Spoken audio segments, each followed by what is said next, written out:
depending on your location on planet Earth. Good morning, good afternoon, and good evening. For today, we have the climate change adaptation webinar. This webinar is focused on the advances in the area in Colombia through the relevant institutions in the country, and is organized by the Colombian UK teams. I am Leonairo Pencué. I am a professor in the physics department at the Universidad del Cauca, and I work in the Water Hub project in the risk component. Today, I'm going to be your host, narrator, and in this webinar, we will have the assistance of Julián Zúñiga from Universidad del Valle. This is the agenda for our session. First, we have a brief introduction, and after that, we have 3 talks. The first one is risk analysis for climate change in Colombia, information from decision making. The talk will be given by Andrés Carvajal from IDEAM. The second talk is about agricultural knowledge for climate adaptation in equatorial Andean zones of Colombia, an approach for Andrés Peña from Agrosavia. And third one is about climate change adaptation and scenario modeling for the Upper Cauca River Basin. This talk is from Tatiana Solano from Universidad del Cauca. After the talks, we will have a question session, more or less 15 minutes for questions. And we will end our webinar with final words. Okay, let's start. I want to invite Dr. Jaime Amezaga to give a short introduction to the webinar. Dr. Jaime is a reader in environmental sustainability at the School of the Engineering, University of Newcastle, UK, and he's the deputy director of the hub. Dr. Jaime, welcome. Yeah, thank you, Leonario. Yes, as he said, I work at Newcastle University and I'm deputy director of the big project. The hub is supported by the UK government through the Global Challenges Research Fund, which is a fund addressing, which is supporting 12 hubs like this one, addressing issues of intractable problems of sustainability from a global sense, right? So the coordination of the hub is in Newcastle, but we have partners in Colombia, in the UK, in Ethiopia, in India, in Malaysia. So we have a big global outreach. We're a group of more than 120 researchers working to demonstrate how a systems perspective and transdisciplinary collaboration can lead to better outcomes in water security and development. And in this field, one of the key challenges that we have to face is the issues related to climate variability. So adaptation to climate variability and climate change is a core concern for us in the project. That's why we have initiated a number of international webinars, right, trying to share with the global audience the perspectives from experts from our northern countries. So we have so far talks from webinars like these ones in India, in Malaysia. Today we have Colombia, and soon we will have to have one in Ethiopia, right? So I welcome the member of the hub, a fantastic set of panelists who represent some of the top expertise in the country to share with these global audiences the Colombian perspective on climate adaptation to climate change. Thank you. Thank you, Jaime. We will see you again for the closure of the seminar. Thank you again. Okay, we can start with our talks. For the first talk, we have Dr. Andrés Felipe Carvajal from IDEAM. IDEAM stands for Institute of Hydrology, Meteorology, and Environmental Studies in Spanish. Dr. Andrés Felipe Carvajal is Environmental Administrator, MSc in Technology and PhD in Geography. He's a researcher in Global Change Group, Subdirection of Environmental Studies in IDEAM.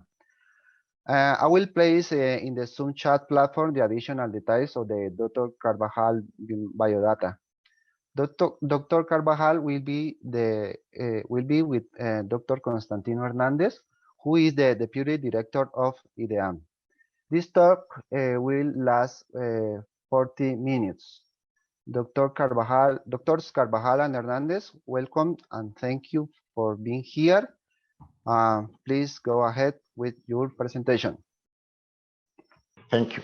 So first, I want to thank for this invitation to talk about climate change. I'm member of the Institute of Hydrology, Meteorology, and Environmental Studies of Colombia, in a group called Global Change Group. So we want to share a presentation about analysis of climate change risk in Colombia, information for decision making. We want to talk about the third national communication on climate change, and also we want to talk about the system, an information system we are constructing in Colombia called Integrated System of Information on Vulnerability, Risk, and Adaptation to Climate Change. So first, I want to give a context about climate conditions in Colombia. First, I want to show that we are located in South America, and Colombia is located in the north of South America. So we have some climate conditions of an equatorial region, and if we see the condition, the atmospheric conditions in Colombia, we are located in this zone, and it's important to show that we are located in the intertropical convergence zone. So we have incidence of trade winds, and it creates some conditions, some specific condition in the climate of Colombia. So I want to show this slide because the location of Colombia is going to have some condition related to climate variability, and they are related with this position, this geographic position. So the first I want to talk about is about some variability conditions related to El Nino. Here we can see that Colombia is located in this zone. So in the conditions, the Nino conditions, we have some warm water movement, and we have a reduction of precipitation in some regions of Colombia. So it's important to show these conditions because the climate, the conditions in time are going to have some incidence of climate variability. So here we can see the movement of warm water, and it's going to produce a movement of clouds toward the ocean. So it's going to reduce the precipitation in the continent platform. So it is the first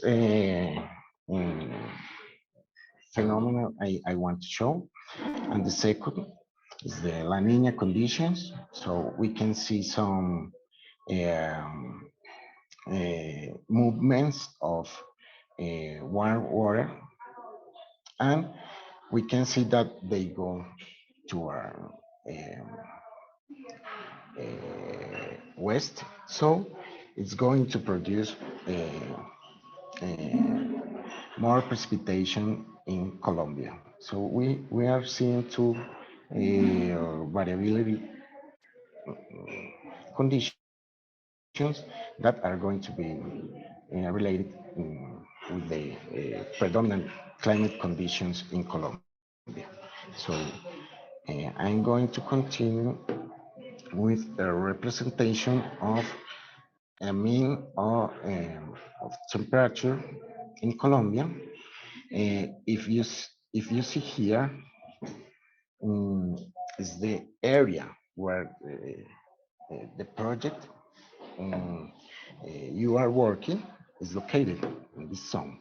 So here we are seeing some conditions, predominant conditions of temperature, and we can see some temperatures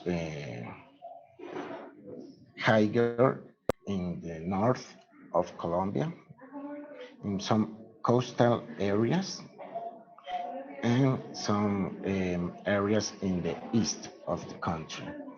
But if you see the blue colors, we are located in the Andean region, and temperatures are different in this zone because we have a different altitude in that zone. So this is the representation of the predominant conditions of temperature in the country. If we see the representation of predominant conditions of precipitation, we can see that there is a zone, a coastal zone, the Pacific zone, where we can see some higher precipitations. And if we see in the north of the country, there are less precipitation, and in the zone where you are working in Cauca, department of Cauca, Valle del Cauca, um, there are some precipitation, some precipitations near to 1,000 millimeters. So this is the representation to have a context of the climate conditions in Colombia. Now, I want to talk about the third national communication of climate change. And, and it's important to talk about that knowing is the first step to adaptation. So with the national communication, we tried to know the possible climate impacts in Colombia. So we have a climate communication with 7 chapters, and I'm going to talk about the chapter 4 related to vulnerability and risk in climate change risk. And I'm going to focus to do focus in results about related to vulnerability and climate change risk in Colombia. And I want to talk about a methodology we used. Yeah, thanks. That is. So first, I want to talk about a conceptual and methodological approach. The conceptual approach is related to IPCC, the fifth assessment report, and the methodological approach is related to ND-GAIN. ND-GAIN is a Notre Dame Global Adaptation Index. When we were doing the third national communication, we were working with people of the Notre Dame University, and because they have an index related to adaptation, and they try to calculate vulnerability in different territorial dimensions, and they have a ranking, a country index, and we tried to do the same, but in a different scale, in a different level. I'm talking about municipalities. So these are the two approaches. One is the first one is conceptual, and the second one is methodological. Now, I'm going to show simulations of climate change scenarios. Here you can see changes in temperature in the ocean and in land in 3 periods. So the first one you see the change, the mean that is going to change is about 0.9 grades. We are talking about Celsius grades. In the ocean, in the Pacific Ocean, you can see 0.7 grades. In the Atlantic Ocean, you can see 0.5 grades. So if you see in the next periods we evaluated in land, you can see a change from 0.9 to 1.6 grades. And if you see the third period, you can see that we are going to have a difference of temperature of 2.1 degrees. So if you see, this is the finally this is the base to do a vulnerability and risk analysis.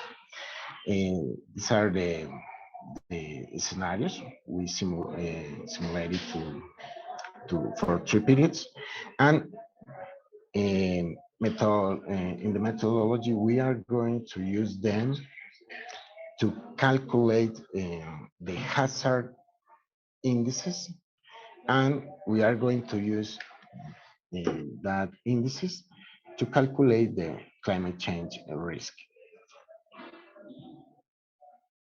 Now we are seeing these climate change scenarios, specifically precipitation. If you see the red color or orange color are showing reduction of precipitation, and if you see blue colors are showing that it's going to be more precipitation in some areas of Colombia. Now we can see that in the north of Colombia, we are going to have an important reduction of precipitation mainly, and it's an important result because it's going to be the base to calculate vulnerability and risk. Now we can see the components and dimensions we evaluated in in the third communication of Colombia. When I talk about dimensions, I'm talking about territorial dimensions. So you can see 6 dimensions: food security, water resources, human health, biodiversity and ecosystem services, human habitat, and infrastructure. So we have already 6 dimensions, and we calculated or we used indicators of hazard, sensibility, and adaptive capacity. In this way, we used 113 indicators, and we used a database of indicators with official information in the country. So we calculated hazard using like a base the scenarios I was showing. And so we with these 113 indicators, we calculate vulnerability and risk. Here you can see the output of the analysis, the way we presented the information. So you can find, if you want to read the analysis, you can find information related to municipalities or departments that are different levels of, we can see levels of administration in the country, and you can find different dimensions. So food security, water resources, health, biodiversity, human habitat, and infrastructure. And it's important to say that this analysis have a national approach. It is not an approach for an area, a specific area like the project you are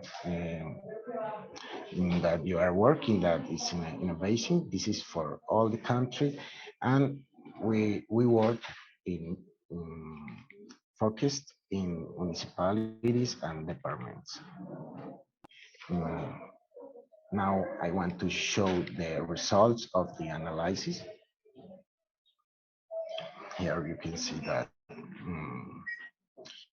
we have a result that all the municipalities of Colombia have some degree of climate change risk. We found that every municipality has any grade. It could be little, but it exists. So we say that in all the country there is a degree of risk. If you see by 2040, 59% of the national territory is at medium to very high risk of climate change. And if you see the highest level of risk, you can see that by 2040, 25% of the national territory is at high and very high risk of suffering substantial impacts from climate change. So I want to say that all the country has risk, and there are some areas with high and very high level of risk. If we talk about natural regions of Colombia, we can see that Andean regions have 36 municipalities. Amazonia has 31 municipalities, and the Pacific region has 25 municipalities with high and very high risk due to climate change. So it's very important, this result, because we can found those municipalities with a high and very high risk.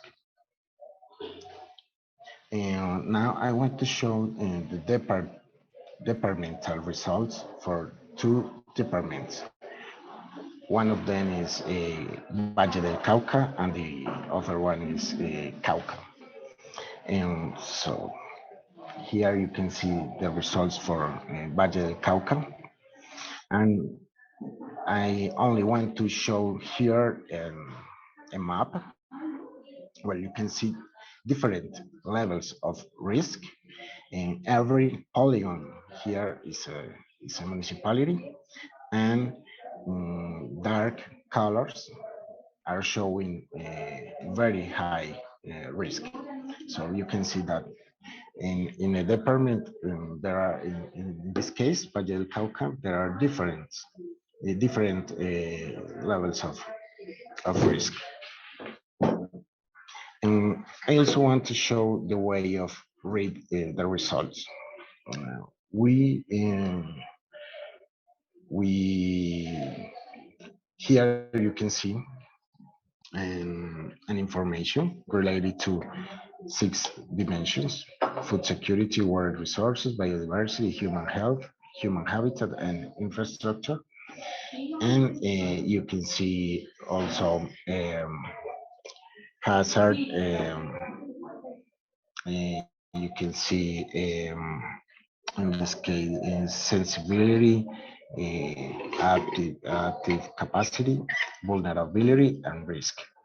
And in these results, in this figure, you can see how is every territorial dimension. For example, if you want to see how is food security in hazard, threat, in sensibility, and active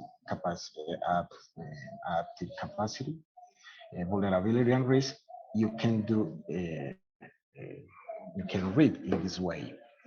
And for example, if you see biodiversity and ecosystem services in this department, is the dimension with a higher climate change risk, uh, with a 0.6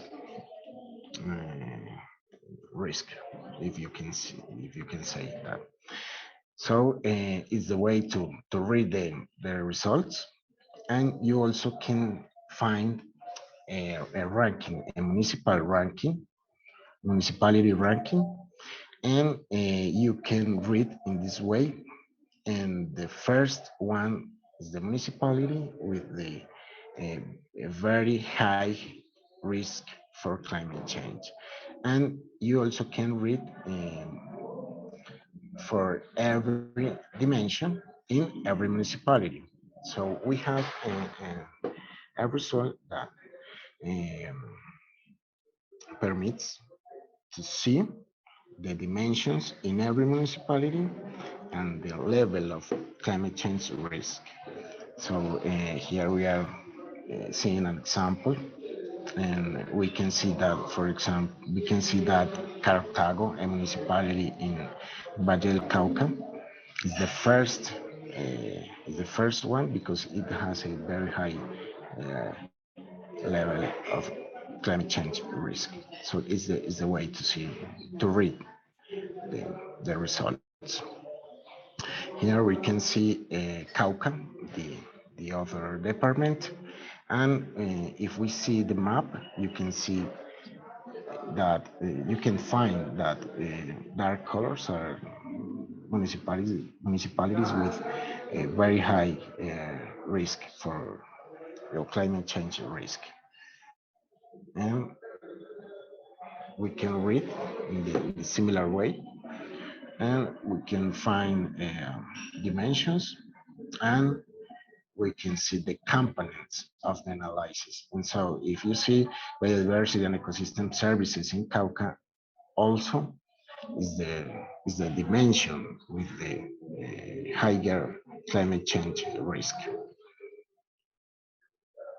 Here we can see the ranking, municipality ranking, and if you see in Cauca, a municipality called Huachene is the first municipality in the ranking, and is the because it has a very high level of climate change risk. Um, so I showed some examples of the results, but I also want to talk about the integrated information system of vulnerability, risk, and adaptation to climate change.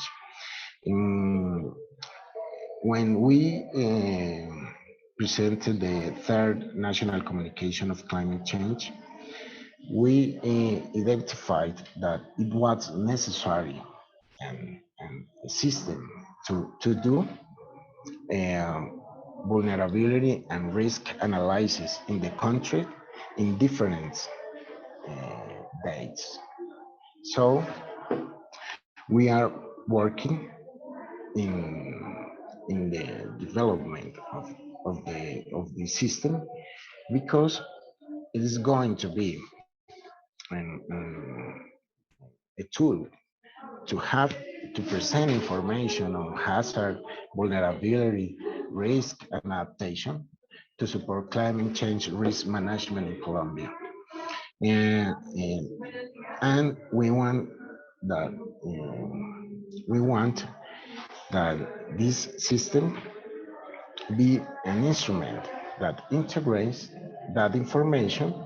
I'm talking about hazard, vulnerability, and risk and adaptation required to identify the threat, the hazard, vulnerability, risk in different territories of Colombia, and that this system could be a support to the management of climate change in Colombia.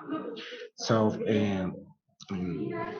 we are thinking that the next year you are going to find a platform where you are going to where you will be able to find different components of the risk analysis and the dimensions, territorial dimensions, and it would be possible to consult them for different dates in different periods, and um, we want to have a system that you can see vulnerability and risk in a year, and that you could compare with different years and to identify if the country is reducing vulnerability, and it would be a sign of climate change adaptation. Finally, I would like to show how to access to the information of the third national communication of climate change. So you can find in this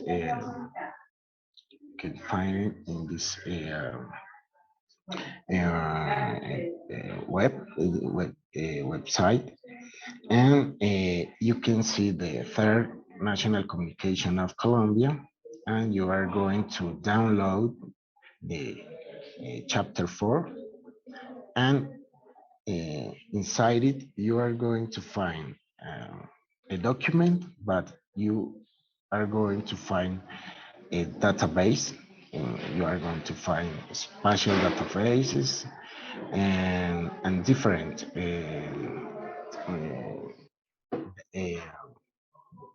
we can talk about different tables that you can read for every municipality, and you can find the indicators that are more important in terms of climate change risk. So it's an invitation to read the result of the third national communication of climate change of Colombia. Thanks. Uh, I want again to thanks for the invitation to this webinar, and at the end of the different talks, we can review questions that you could have about the presentation. Thanks.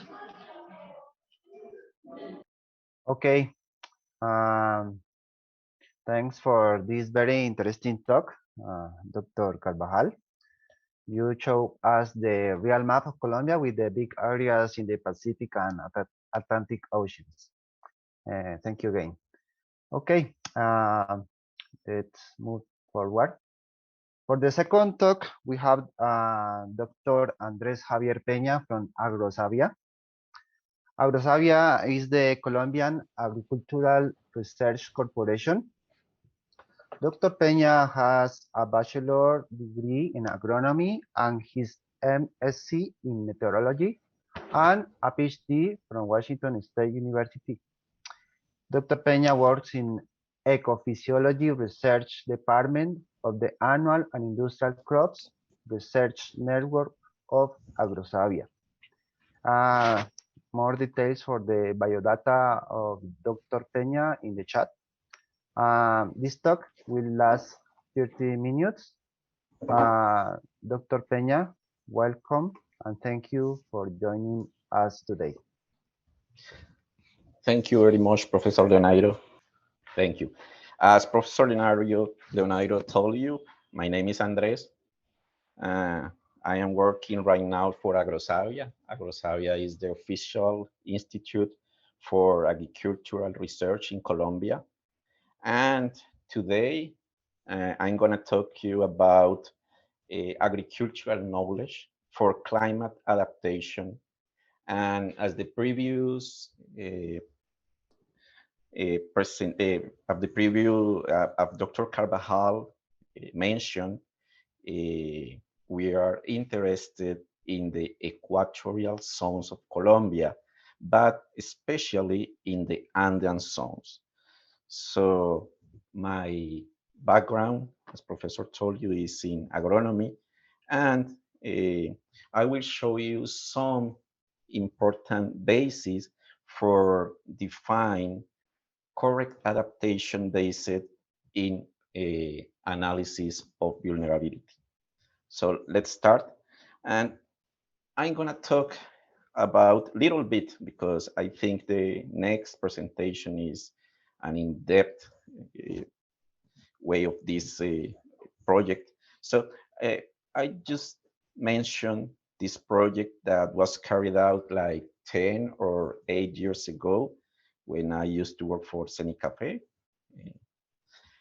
And the name of this project, the long name, was Interinstitutional and Multi-Sector Analysis of Vulnerability for Adaptation of Agriculture to Climate Change in the High Cauca River Catchment. However, as you can see here, the short title of this project was Agriculture, Vulnerability and Adaptation, or AVA, AVA for us in Spanish, AVA. And this project was supported by CDKN, the Climate and Development Knowledge Network.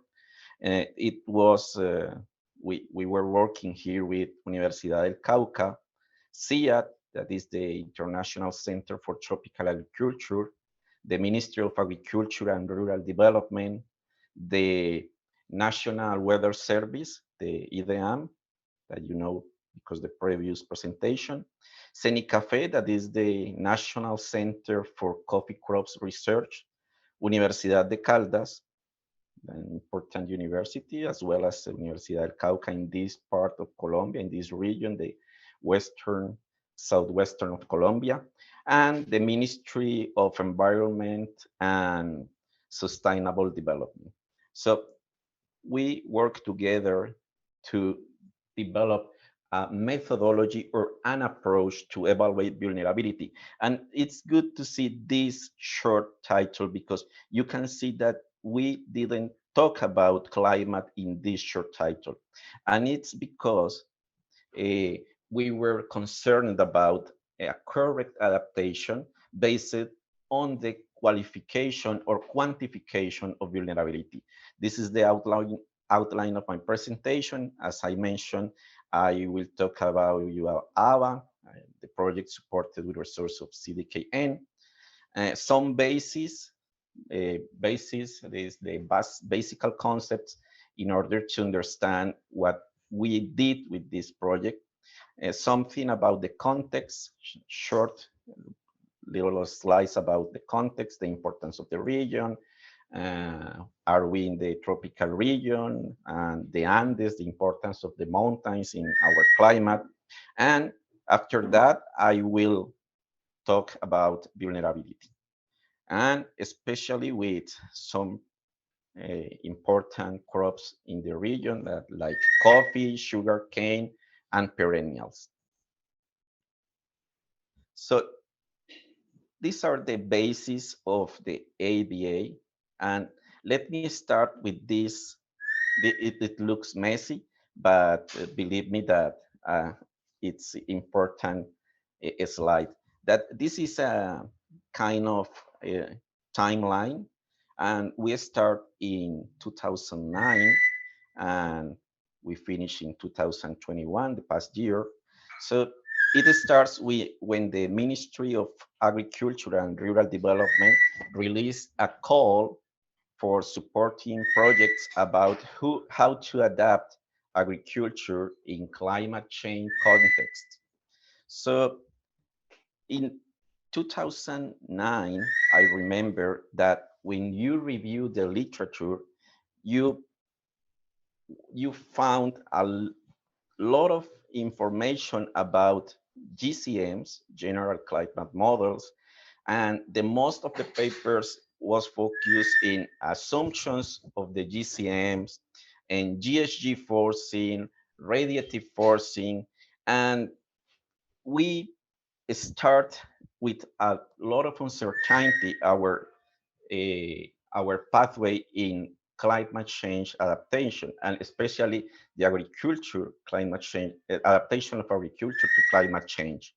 So I believe that honest researchers determine that Colombia does not have a standard climate change scenarios, and more than that, we did not know what is the effect of climate and weather in agriculture. So this is we start this pathway, and we start this pathway recognizing that we didn't make the basic studies for determining the effect of climate on agriculture, and it was a very important step in this timeline. So after that, we expressed that to the Ministry of Agriculture, and they organized a meeting with stakeholders to define the necessity for working together. That was the first step. And after this step, born RICLISA, that is the interinstitutional network for climate change and food safety. Yeah, this is RICLISA. We work in Colombia, and we start RICLISA at the end of 2009, but the conformation of this network get the high peak in 2012. After that, we start to work. As I told you, we start to work together with CIAT, IDEAM, as important institutions in our group, but also we have working with universities, with other institutions, with centers for agricultural research, and AgroSavia, that in that time the name was Corpoic.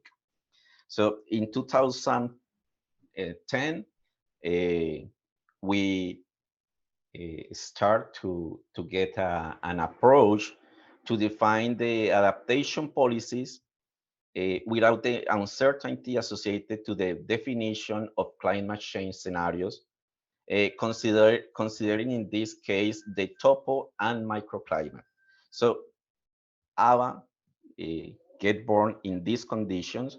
So AVA start with 4 specific points.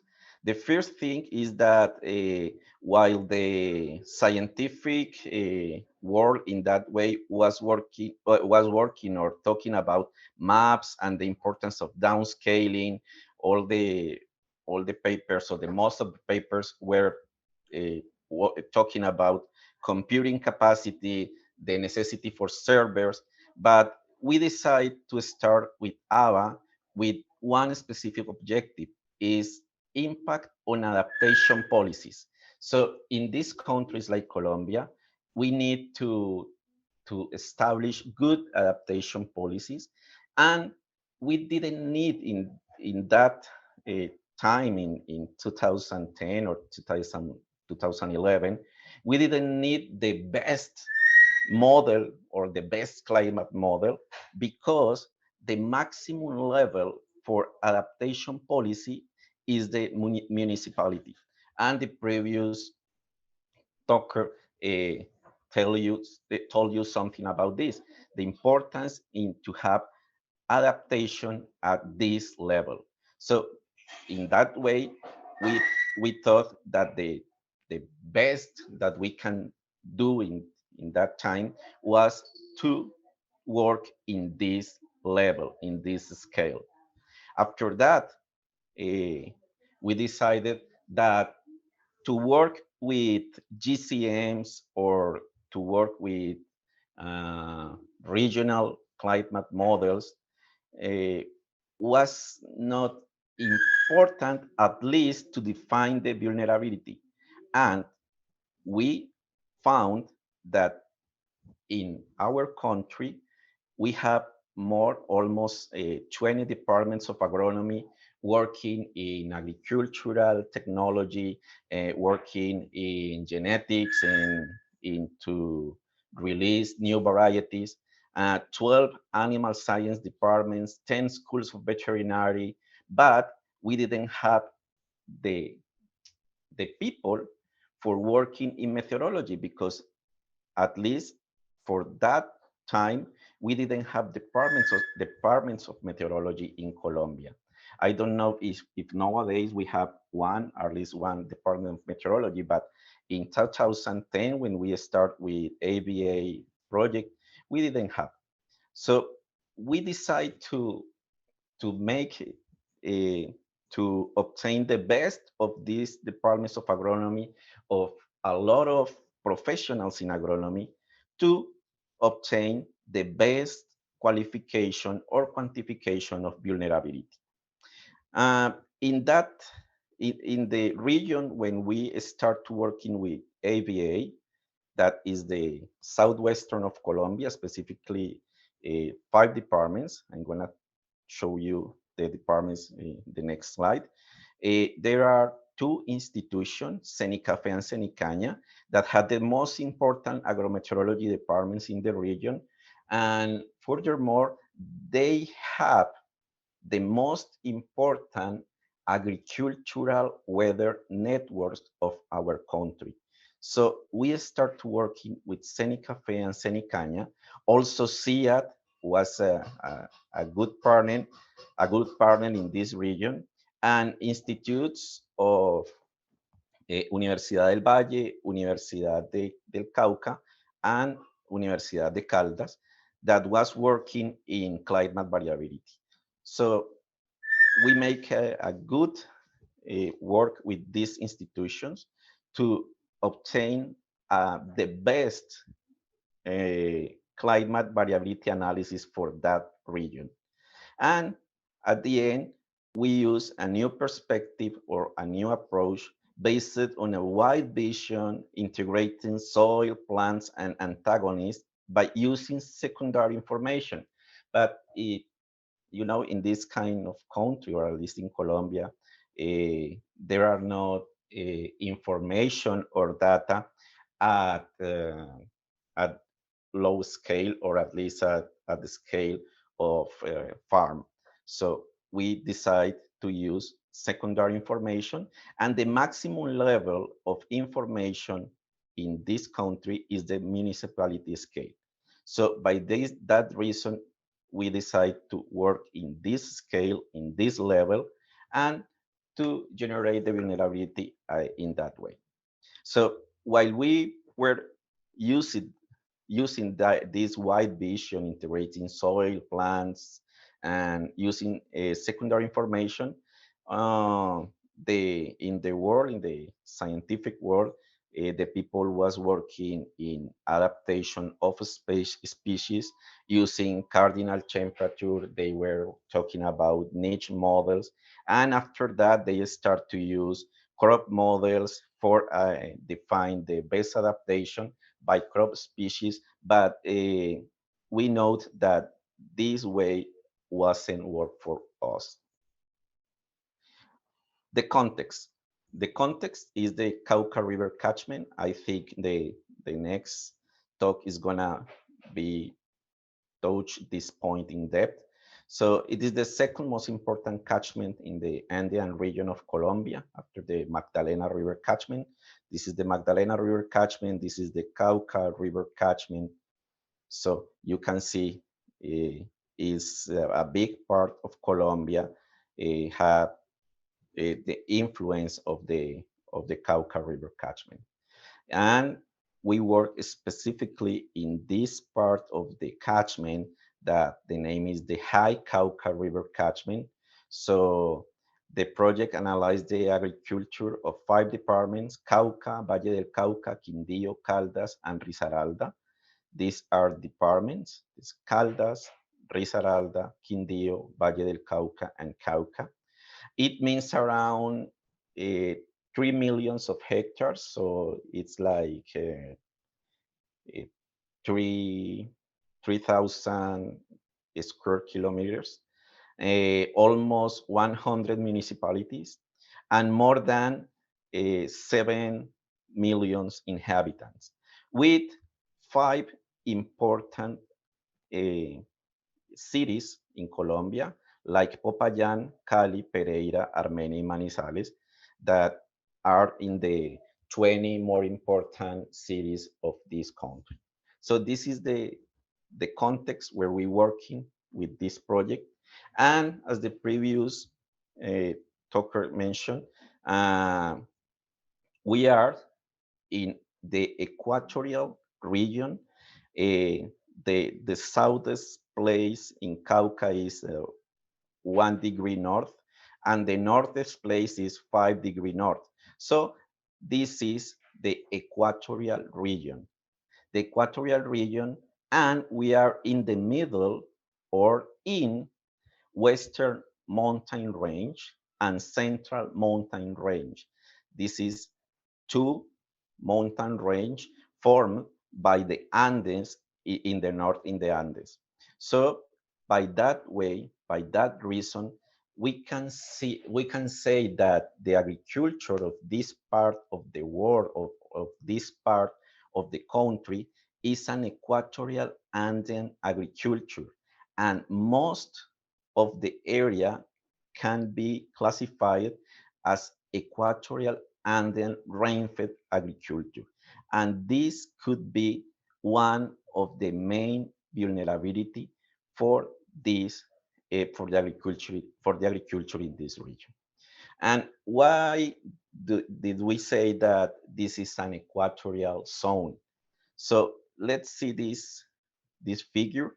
In these figures appears 2 places located in the tropical region, like south of Mexico and south of Brazil. Oh, excuse me, this is north of Mexico and south of Brazil. Sao Paulo and Veracruz are tropical cities. However, if we compare the day length, the longitude of the day, and what is the dynamic of this parameter, in the year. So you can see that in this point that is like 3 or 4 north degrees north, the variation of daily length, the difference between the day with low uh, insolation at the day with the higher insolation is only 24 minutes. So this is important in order to decide which kind of cultivars, which kind of varieties we can sow or can be planted in this part of the country. So in this place, as you can see here, this is the Western Mountains, and these are the Central Mountains. And you can see here in the middle, there is the lowest part of this region, and it is almost a plain, a land plain. So this is the Cauca River Valley. And I'm gonna talk about in more detail in the next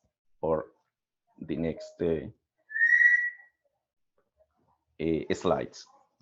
So this is a profile for this part of for this region, for this part of Colombia. So we have the lowest part, the lowest altitude is 900 meters, and the highest altitude is 5,400 meters. So we have snowy ecosystems. We have here Paramo ecosystem. This is a special kind of ecosystem that we have in these equatorial regions. I guess there is only this kind of ecosystems in 3 countries in Latin America. So it's important in order in terms of hydrology. So we have soft cold crops at at 2,000 meters above sea level, or 2,000 meters of altitude.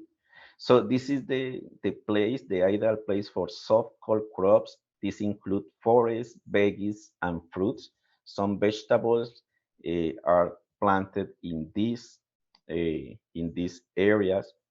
This is the place also lower than 2,000 meters for coffee crops, and here between in 900 meters and 1,100 meters, we have the ideal environment for annual crops, some citrus and banana, or as well as cocoa.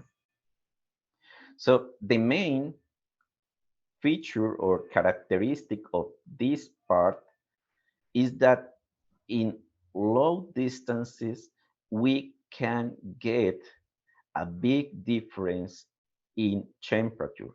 And this is because the so-called relationship between altitude and temperature.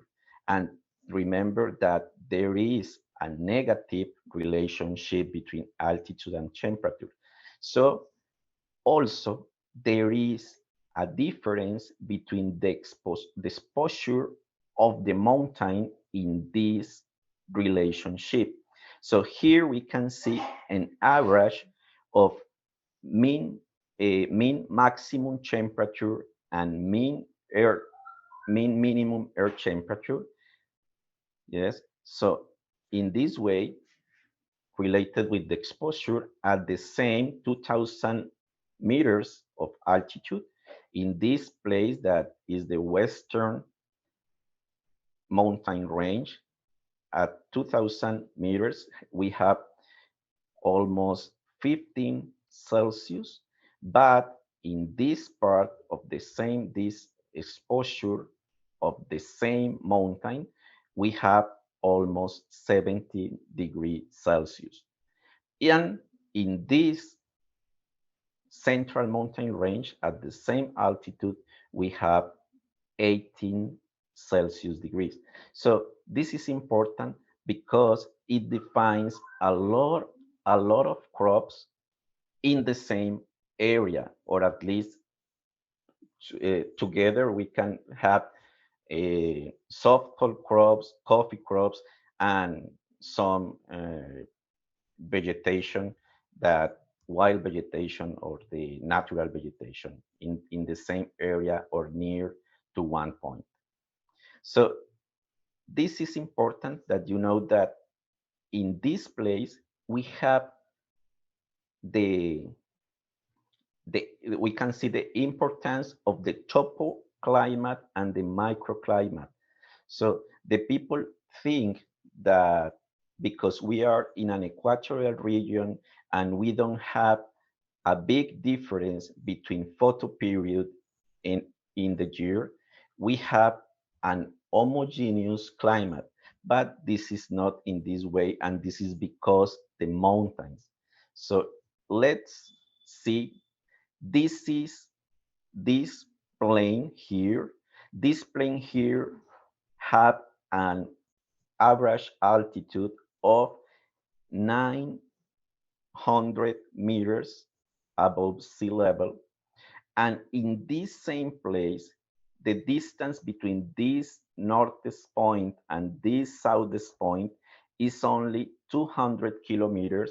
And here, Cenicanya, that is the National Center for Sugar Crops Research, Sugarcane Crops Research, have detected at least 7 climate zones, and they have different features that configure uh, an heterogeneity not only of climate, but also an heterogeneity of soils, because remember that climate is a factor for soil formation. So here we have the zone number 5 and have these features. It has, in comparison with other points in this valley, has the most or the highest precipitations in the year. It has highest relative humidity, highest radiation, and highest temperature amplitude or oscillation of temperature. This is the difference between the minimum and maximum temperature. But this zone number 1, that it's here in the neighbor of this zone 5, look this, this zone has highest temperature, lowest precipitation that this zone, lowest relative humidity, lowest radiation, but it has similar amplitude of temperature. So look at this heterogeneity in climate terms. And as I told you, it is related with the type of soils that we have in this valley. So this is because the influence of the mountains. And there is an important thing here, that here you can see that in this part of the valley, we have highest precipitation, but also highest radiation. Yes, but here, this zone, it has also high precipitation, high relative humidity, but it has lowest radiation than in this zone. And the explanation for that point that occur in the north of this valley is that in those places there is a predominant night rainfall. So the day rainfall is only the 30% of the total rainfall in the year, but the night rainfall represents the 70% of the total rainfall of the year. So that's why we could have highest radiation and highest precipitation. And in terms of precipitation, we have, as I told you, this is the rainiest zone of this region with almost 2,000 millimeters per year. And this is the distribution of that rainfall in the year. This is a bimodal pattern that describes this rainfall. This is the so-called bimodal pattern reported in several papers. But here, just 20 or 30 kilometers in the south, we have a zone with only 1100 millimeters per year. And here we have in yellow colors, we have the zone with only 900 millimeters per year. So this is the pattern of distribution in the year. This is the northern pattern. And you can see that in the northern, we can see that the most or the only dry season is between December and February, and that probably this season here between June and September with more than 140 millimeters, it could be not considered a dry season, and probably we have here a different pattern in comparison with this pattern that we have here in the south of the valley. So look at here, the real dry season is in the middle of the year between June and September, as you can see here in these two stations, that is here in El Naranjo and in Santander de Quilichao. So there is not any homogeneity for climate in equatorial regions. And we have different patterns in less than 200 kilometers. So this is important for crop management. This is important for crop decision, for management decisions, for adaptation decisions, and for logistical decisions. Because remember that in agriculture, the climate also not only impact the plant or the soil, but also can impact the logistic of the crop management. And here again, this is the annual precipitation in millimeters, and you can see here this is the average for all the region. This is the average for some important stations here in the region, and we discovered that there is a difference between the patterns here. They are all bimodal pattern, but there are differences between the times or the season or the months that we can get the dry or the rainy seasons. And furthermore, we have not only dry and wet seasons, but also we have transitional seasons that are related to high uncertainty in terms of rainfall. So it doesn't mean that, for example, here that we are going from the dry season to the wet season. This transitional season between February and March doesn't mean that the precipitation is growing up day by day. The thing here is that there is a high uncertainty here between February and March in the Cauca Valley, for example. We can get whatever it means that we can have 1 or 2 consecutive days very dry with high temperature, but after that 2 days we can get a very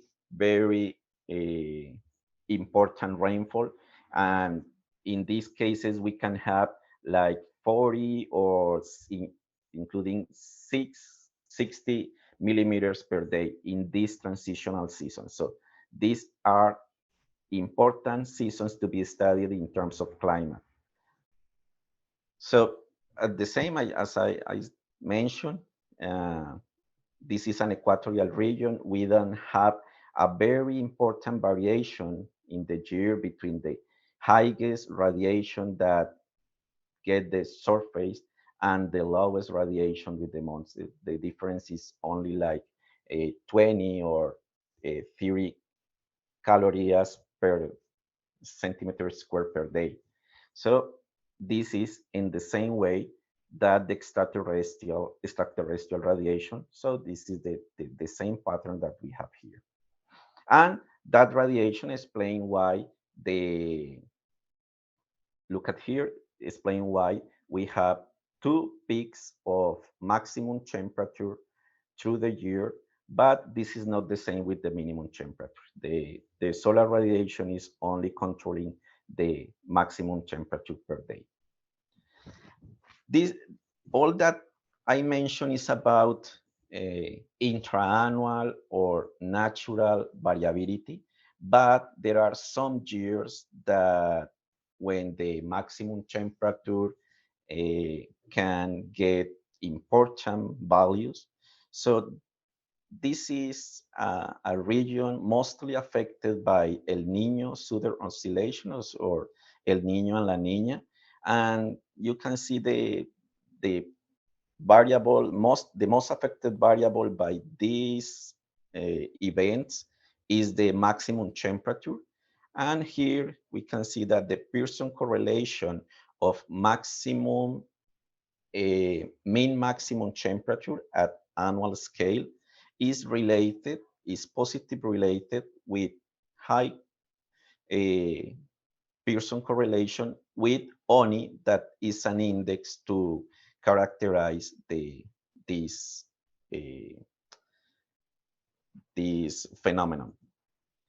So this is in the Andes. This is as this function here for all the Andes as for the region that we were working.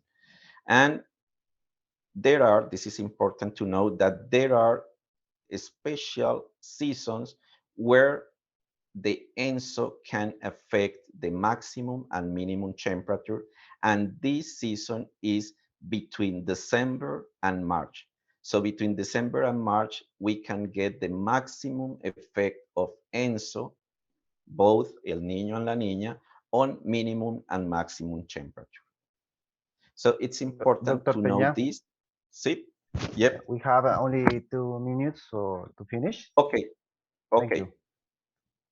So after that, we have that precipitation or rainfall also have a high correlation, but in this case is negative correlation. So El Niño represents a lower rainfall, lower rate, number of days with rainfall per year. And we can see here, El Niño annual precipitation is lower than the normal average, and La Niña annual precipitation is greater than the normal average. So in terms of vulnerability, how can we explain the vulnerability? How can we use the agricultural knowledge to explain what happened with this? So let's only check one example. This is the relationship between the rainfall, this line, a blue line, so rainfall, and flowering and harvesting of coffee. So look at that here. After a dry season, when we have the transitional season between the dry and the wet season, we have a trigger or a signal for flowering. And in average, after 8 or 9 months, this flowering, it's gonna be the harvest, is gonna be coffee berries. And again here, when we have this kind of pattern, that bimodal pattern, we can have 2 flowering, and in that way we could have 2 harvests per year.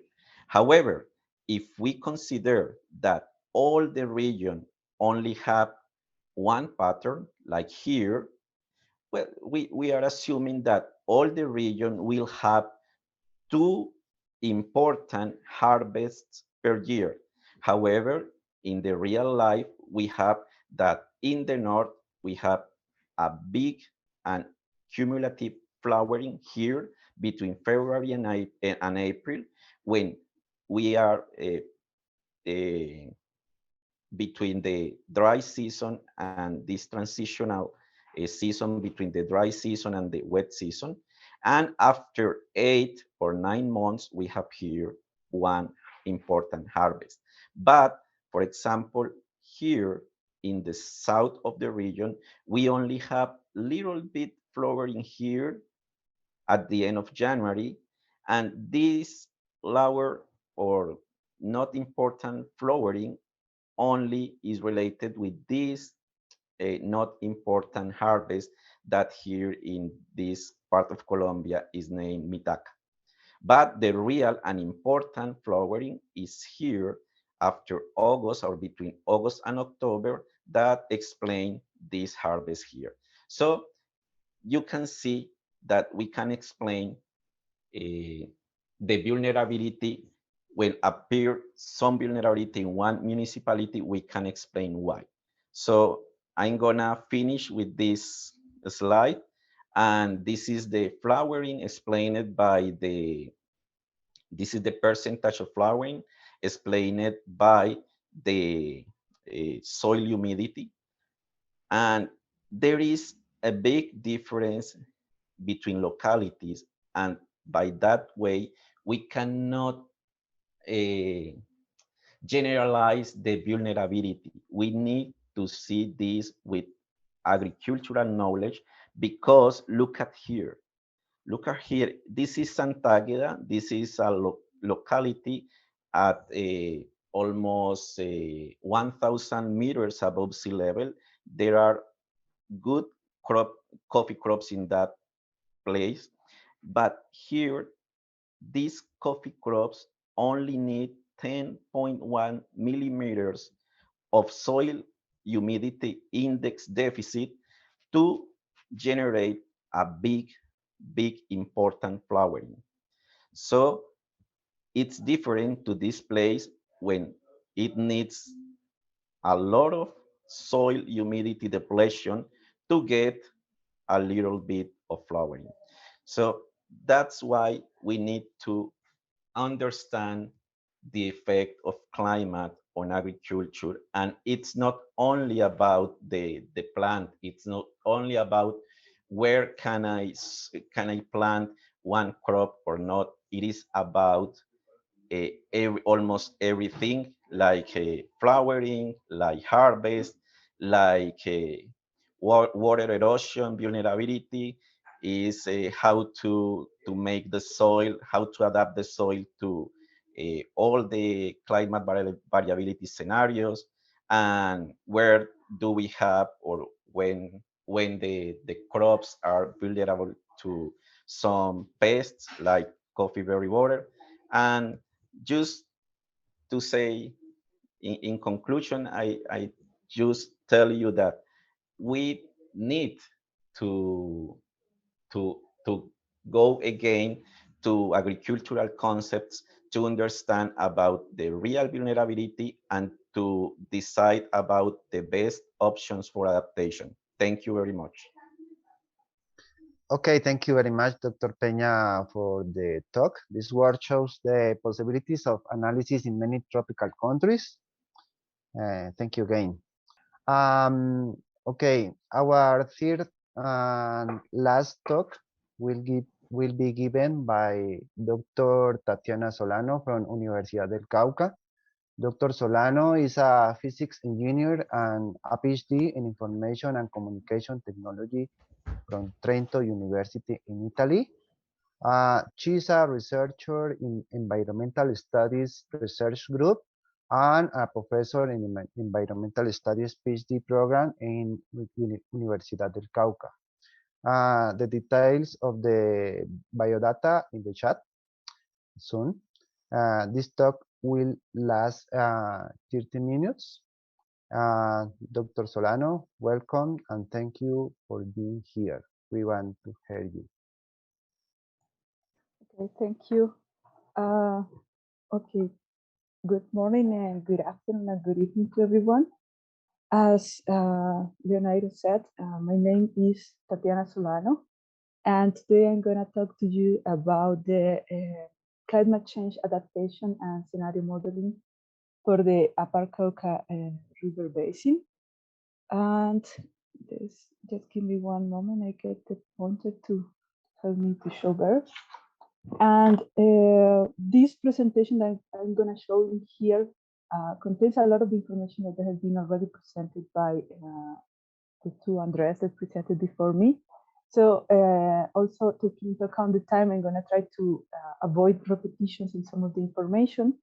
And as mentioned by Dr. Pena before me, some of this information has been obtained also previous projects, such as the Reclisa one that he has mentioned, and also the AVA one, plus some other details that have been obtained inside the Water Security and Sustainable Development Hub project. So just to start, this is a brief outline of the presentation. I'm going to start with an introduction to what is the Upper Cauca River Basin, where is it located, some of the characteristics that haven't been already mentioned by the other presenters. Then I will move to some more details regarding climate conditions, specifically focusing on the ENSO that has been already presented as well, the El Niño Southern Oscillation. And then I will present some of the results regarding the vulnerability and climate projections and attitudes regarding specifically agriculture, some of the most cultivated crops in the area. And then I will close the presentation with some other factors that affect also the vulnerability of the risk in the Upper Cauca River Basin, concluding with some remarks regarding the presentation. So this is a map that has been already shown before by the presenters. Regarding the location, we know we are in Colombia, and then the location of the Upper Cauca River Basin is in here. As mentioned also before, we are in the intertropical zone that is quite impacted for us, specifically if we take into account the considerations from the Pacific Ocean. I will not explain more since it has already been said, but also something important as well that impacts the region a lot is the Amazon rainforest. This is a more detailed map that has been also been shown previously, where basically the Upper Cauca River Basin is composed by 5 departments of regions that are the Cauca one, Valle del Cauca, Quindío, Risaralda, and Caldas. In here we find about 99 towns with a population of about 7 million inhabitants. This is a really important region for the country because it's mainly the contribution comes from the agricultural and also the industrial corridor. Regarding the agricultural part that I want to focus, that has been also the focus before, because it's the one impacting the most by the climate change. I mentioned some of the most planted crop types in the regions that are listed in here, but the 5 main ones that we have are the coffee, the sugarcane, the potatoes, the beans, the corn, and the banana or the plantain that we have a lot in this region. So you see some of the pictures in here of these main crops that are the ones that are more relevant. Aside from the productive activities that we have in the region, it is also important to understand how are the stakeholders distributed across the Upper Cauca River Basin. Why this? Because yes, from one side we have the impacts from the climate change and the agriculture and the different activities, but at the end, the people who get affected by these situations are the people who live in the region. So here is a map of a representation that we got with some activities that were done with the different communities across the basin. And so if I zoom in a bit over here, what we see in the upper small part of the basin is the department of Cauca, which you see here. This is the place where the Cauca River is born. And here mainly what we have are indigenous and campesino communities. And this region nowadays is also known because of the coffee plantations.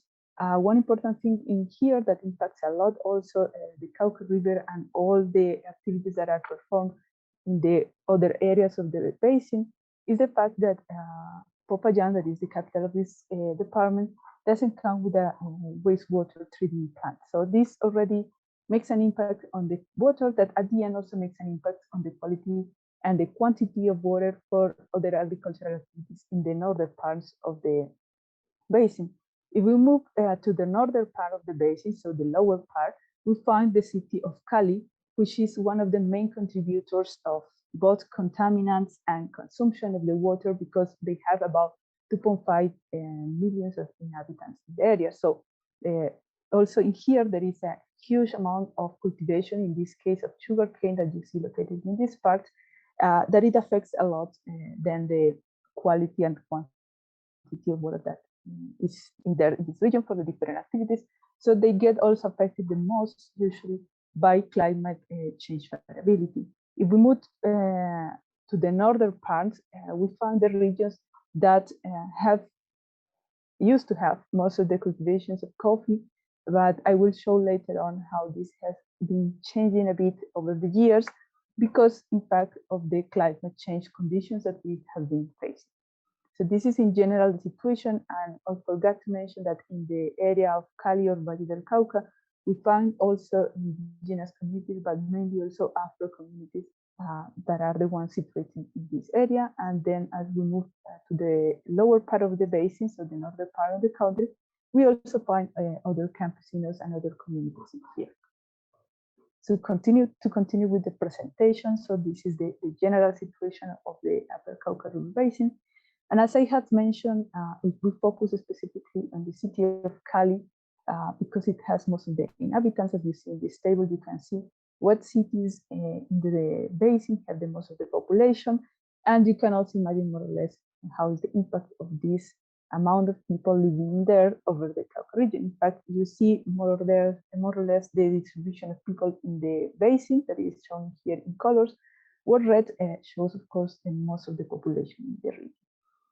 This creates something that is called as a urban pressure or heat islands because of the amount of also buildings that we find in the region. So this is also something that has an important factor or is affected also by climate change and variability, because of course there is a lot of concentration of people in one single place, and then they can get mostly affected by this. So remember that climate change does not affect only the agriculture or the economical activities, but also the people itself and also the urban areas, and how do they develop, or how, according to the different water systems, water treatment systems, and different capabilities of the cities, how do they react or not, how they are able or not to react, to say, to different situations such as the climate change. I will enter more in details later on about this. So we need to understand also what is the situation regarding the current climate situation in the region. Here you see two maps. On the left side, the precipitation one, showing the average precipitation for the period 1970 to the 2000s. On the right side, you see the temperature. So as Andrés Peña was mentioning, even though we are in the equatorial zone, it doesn't mean that we have the same temperature across the whole country. And this is even seen in this map, as you can see here, for the Upper Cauca River Basin, it's the same situation. This is because, as we said, of the mountains that we have, since we are located in the Andean region as well, and we have the Andean mountains just on the right side of the basin. So the temperature varies a lot according to the altitude of each region, and you can see that the highest temperature, let's say, that usually ranges from 24 to 26 degrees Celsius, is located in Cali specifically. This is also correlated to the precipitation, where you see that, in fact, that's one of the regions that has the lowest precipitations as well over the year. So the highest are towards the north part and also towards the southwest part, where we have the Cauca department and where the Cauca River also is born. So this is the situation. We have, in any case, a high level of precipitation. You see that we reach about 4,000 to 6,000 millimeters of precipitation. So this is quite a lot compared to other regions, maybe in other countries, especially the ones that suffer or that face the seasonality due to being in northern or southern regions of the earth. So this is the general situation. So keep in mind more or less the distribution and the ranges that we have precipitation, as well as temperature that reaches only up to 26 degrees. Actually, it's higher than this one, is quite hot, but this is the average, as I mentioned before. So this is the temperature, this is the precipitation, and we are talking about climate change. What is one of the most important impacts or factors that we have, that affects the region is one of them is the ENSO, as was mentioned before by Andrés. And I will just quickly explain what this is about, because everybody was just mentioning the phenomenon, but was not explaining in detail what this was about. This is quite known in the region because we are in this intertropical area. We get affected a lot by the changes in the temperature of the ocean. Basically, El Niño Southern Oscillation, or ENSO for short, is a phenomena that is created by the changes in temperature oscillations in the temperature of the ocean. So how do they measure when there is a Niño, when there is a Niña? We have already heard that El Niño is a period that we usually have less precipitation, whereas the Niña is a period, a Niña or girl, we translate, it's a period where we have a lot of precipitations, okay? So here we see a table, a plot, sorry, of an index that is called the Oceanic Niño Index. That is the one that allows us to see when there has been a Niño or La Niña. So what does it measure? The changes in temperature over the months. Usually, they consider 3 months in a row in order to understand what is the change of temperature on those 3 months. And if this temperature, as is written in this small table here, is kept between 0 and 0.5 degrees, then we can consider that it's a normal condition, it's not a problem. If we move higher than 0.5 to 1 degree, rather positive or negative, as you see here in the plot, we consider this is a weak event, and it is considered in any case already a Niña or Niño happening in the moment. So you see here in the colors, so in the middle we have a gray area that is this region in between 0 and 0.5, so it's normal conditions. Whereas in orange you see where there is a Niño, and in blue you see where there is a Niña. So you can see that all of them have different magnitudes. So according to this table, as you go higher in the difference of temperature, the magnitude of the event is higher. So now we have here in 2022 for Colombia, people who are here, we know we have been going through a La Niña period, and we have been facing a lot of rain in the region. And also there was even previously to that another Niña that is considered slightly strong, as you can see the values here, that it reaches moderate, sorry, that it reaches about 1 degree Celsius of difference. So this phenomena impacts, of course, all the activities that we perform in the region. Why? Because as I said, rather we have less precipitations than what we are used to, or we have more precipitations. Why this affects? Because since we depend mainly from agricultural activities in the region, and usually these agricultural activities I perform, the type of irrigation is rainfed, so it depends on the rain, then changes on the usual amount of precipitation that we expect in the area will affect, of course, the final production, and sometimes even provoke the loss of the crops that the people have in the region, because we are not a country that is usually prepared for these sort of situations. So here what is shown is a map where we analyze the different phenomena, as you see in this plot, that is going on of El Niño and La Niña. So it's the same sort of table that I showed before. And we analyze it against something that is called the NDVI, or the Normalized Vegetation Index, that tells us about the quality of vegetation in an area. So we see on the map how in the different months, you see here the year and the months, the NDVI is changing across the time. And according to where there is a Niño, like here, the regions tend to be more red. It means they are with a less quality and it has more problems. So for sure, in the cases where we have agricultural areas, of course, they are going to be more affected by these situations, because the vegetation quality is decreasing. Okay, I move forward just to this table where we see in more detail the different periods where there has been a Niño or Niña. And specifically in this right side, you see the deficit excess regarding precipitation, deficit or excess, sorry, of the precipitation in the different years when there have been a Niño or La Niña. So you see these specific years, and the colors tell us about the weakness or the strength of these phenomena over the years. So this table goes only until 2016. So it was the last period where we had a really strong Niño that affected a lot of the agriculture in the country, but not only, because it generates other problems. Also, when it rains a lot, we have floods, we have landslides, and then it creates a lot of other risks that affect people, health, and other situations.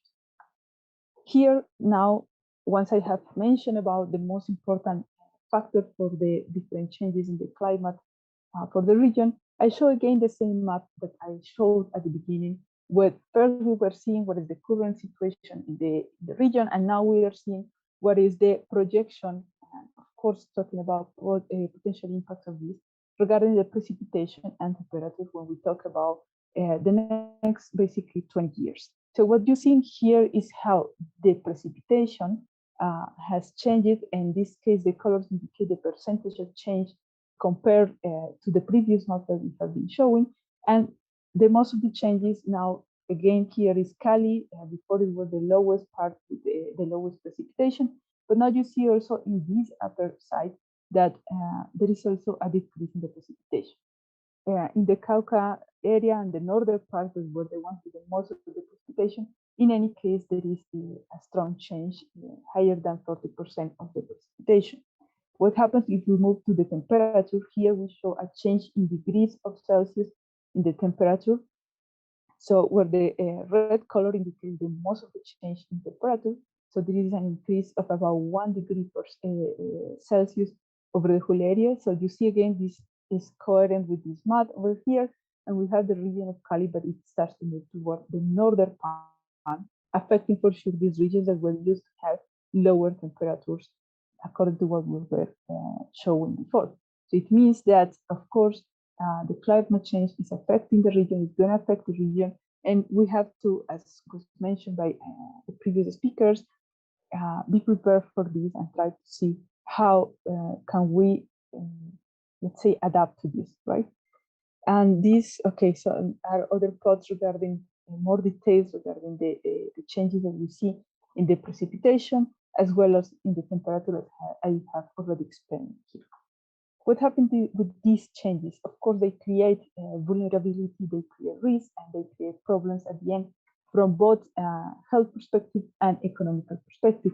So this map was also slightly shown by Andrés and Peña before me, and it's a map regarding vulnerability in the region, where we see in the red colors the highest vulnerability, whereas in the green the lowest vulnerability.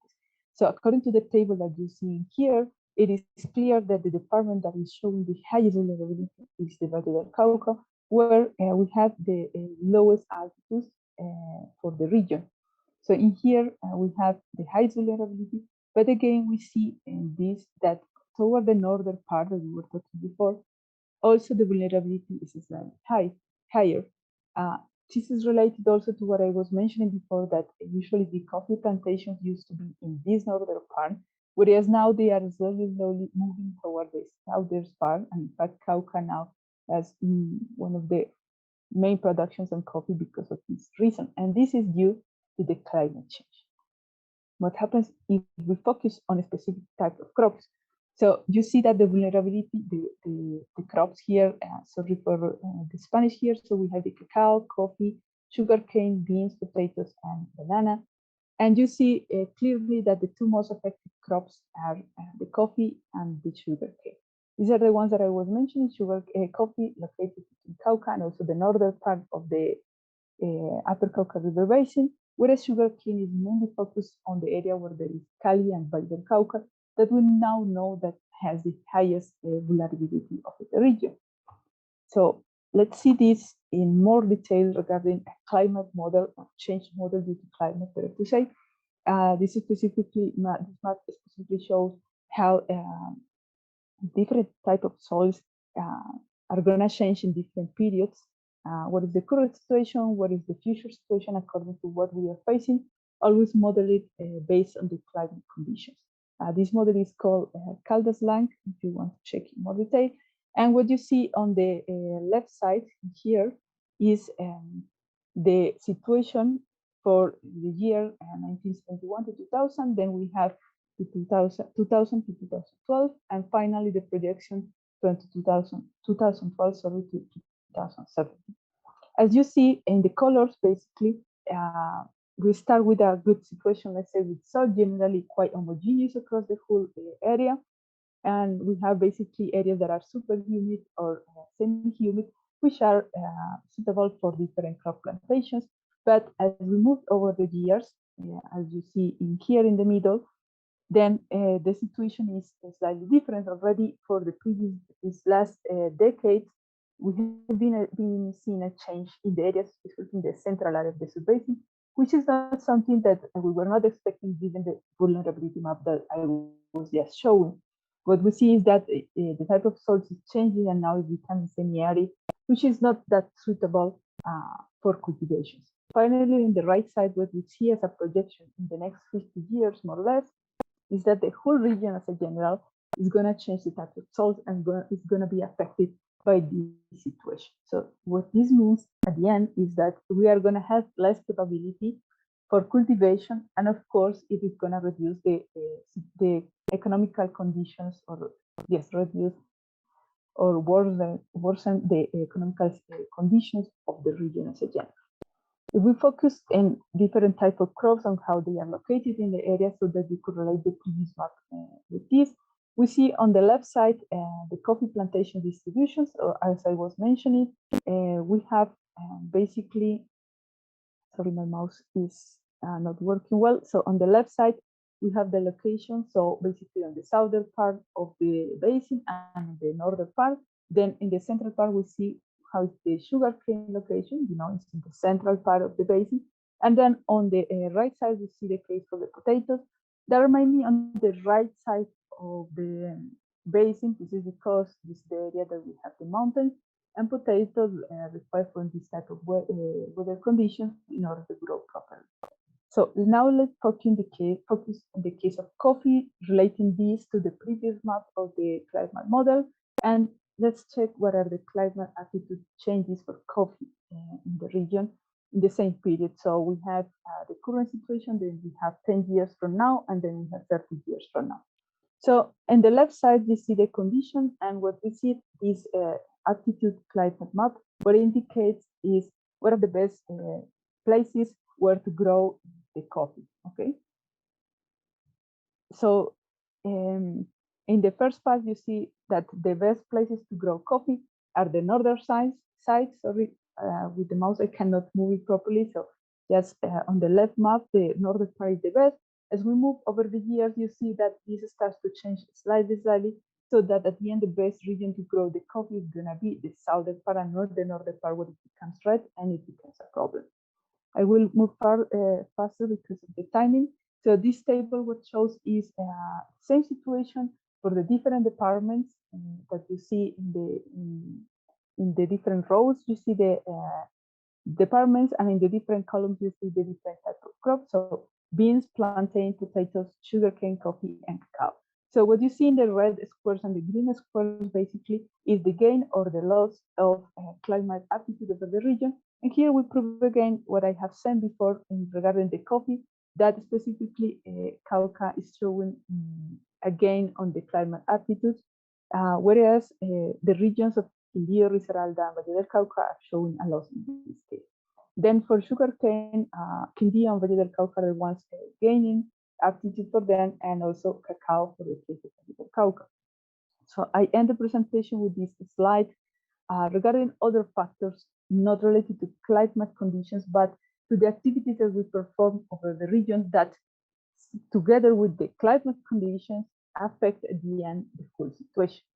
So what I'm presenting here is for one area in Cauca, close to Jamundía and Santander de Quinchao municipalities, and for the Valle del Cauca, close to Cali.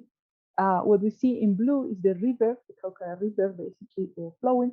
And what we see in those strips that are around are basically the type of the classes, the land covers that are around the river.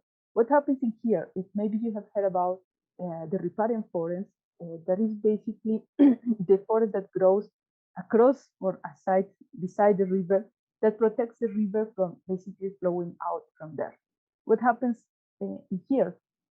Because of the agricultural situations, people have started to cut these type of tree that protects the river from flowing out of the riverbed, and have started to cultivate crops. In fact, what you see in orange around every place basically are crops, plus a slightly small amount of green that corresponds actually to the crop. What happens with this? If we analyze the whole map, this is another basin in the region, in the Huachal area and the northern part, that shows the risk or the vulnerabilities of the different areas that there could be an additional problem of flooding or landslides in the region because there is no presence of riparian forest. So here we see in red the areas that have more problems, and in yellow the medium ones, and green the less vulnerable ones. So this is how the river flow. This is a very good tributary for the Cauca River, and it impacts a lot together with the situation of the climate change that I have been talking about. So I just finished with the conclusion. So I have been presenting some results regarding climate change adaptation and scenario modeling for the Upper Cauca River Basin. This scenario model implies and we start with the different factors that are not only related to the climate itself, but also to the stakeholders located in the region, and also to other factors as the activities that people perform in the region. The models are focused mainly on agriculture in this case, but of course, there are other productive activities that are also affected, as I have mentioned, and that have to be taken into account as well as a whole and not as a single thing in the analysis. And of course, a good impact in here are influences regarding the ENSO phenomena that has the main impacts regarding the agriculture, since this is one of the main activities for economic activities for the region. Thank you for your attention. Okay. Thank you for this clarifying talk. For the participants, I hope you were able to put all your questions in the space for it. And then to close the talks, we will do our question sessions. We have less than 15 minutes for a few questions. Julian, please. Yeah, hey everyone. So we have a few questions here. First, Andrés Felipe Carvajal, please. How those single projections for temperature and precipitation change were calculated, and how you consider looking at a range of possible different scenarios for each time period? And the second one is, was the resilience considered in the risk assessment? Okay, so I'm going to answer the first one related to, sorry, I'm going to see again the question.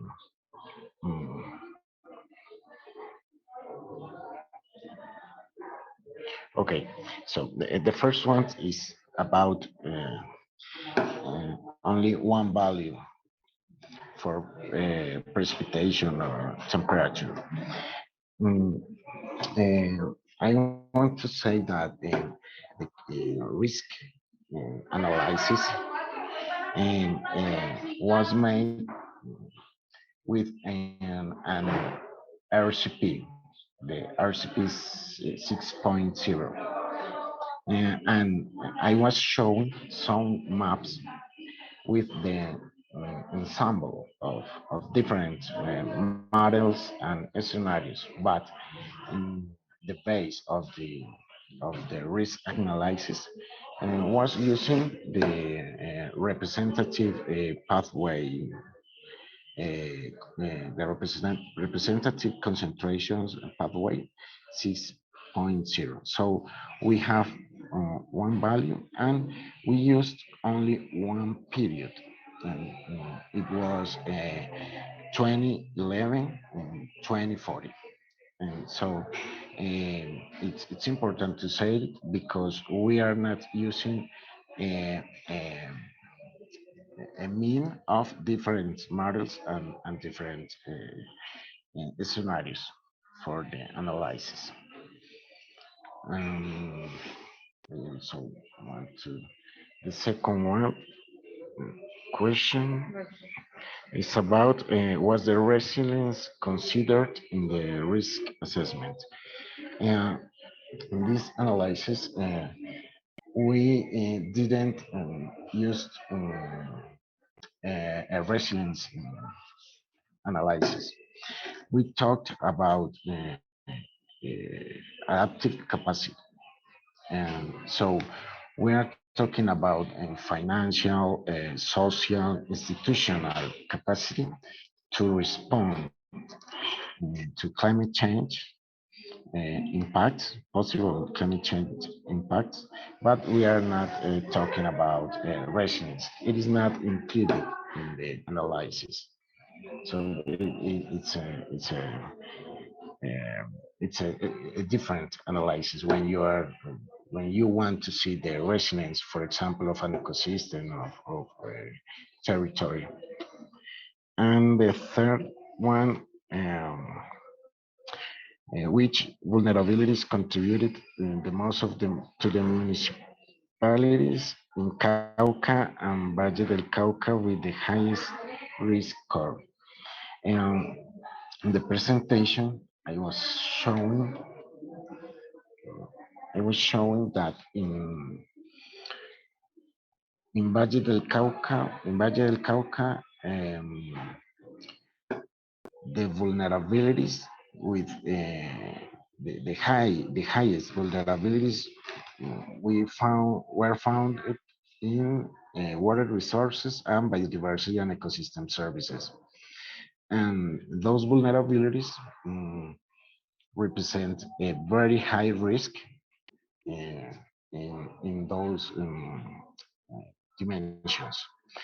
So in Valle del Cauca, again, water resources and biodiversity and ecosystem services. And if you see Cauca, you can find that biodiversity and ecosystem services. ¿Quieres proyectarnos? No, so biodiversity and water resources were also the dimensions with higher vulnerabilities, and they were the dimensions with highest risk, climate change risk. So thanks for the questions. There are another two. Another. Okay, the last question is about how IDEAN is engaging with regional environmental authorities and institutions in order to come out with converging land and water planning policies, taking on board climate change and variability as shown in your presentation. Okay, so the institute give information, scientific information for decision making. And so the mission of the institute is to give to the different regional administration, you could say that, that information.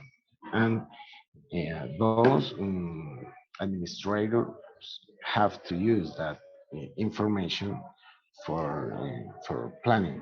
So what I want to say is that the institute have the mission of generate information, and different institutions in different regional levels must use that information for different policies or plans. So thanks for the questions, and I'm going to continue here. Thanks.